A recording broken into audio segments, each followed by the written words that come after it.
Jungle.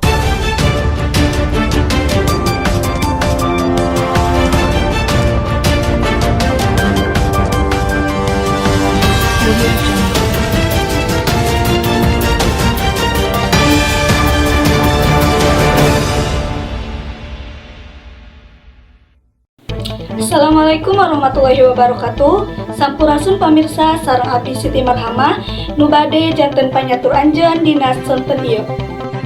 Gubernur Jawa Barat Deddy Mulyadi milu ngamariahkeun konvoy perayaan Persib Bandung anu jadi jawara di Liga Hiji musim 2024-2025. Anu geus dipikanyaho Persib ngarebut gelar jawara kalayan ngumpulkeun 64 poin.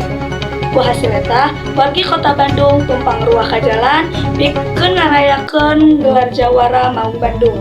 Katempo, Deddy Mulyadi milu dina barisan konvoy naek mobil pribadina bari mawa bendera Persib.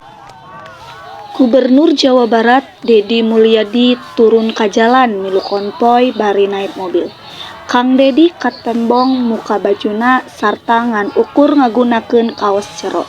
Anjeunna oge nepi ka naek ka luhur mobil, bari ngibarkeun bendera Persib nangtung di tengah bobotoh.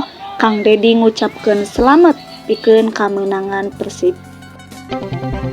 Sakitu bae anu tiasa keur didugikeun, abdi pamit undur diri. Wassalamualaikum warahmatullahi wabarakatuh.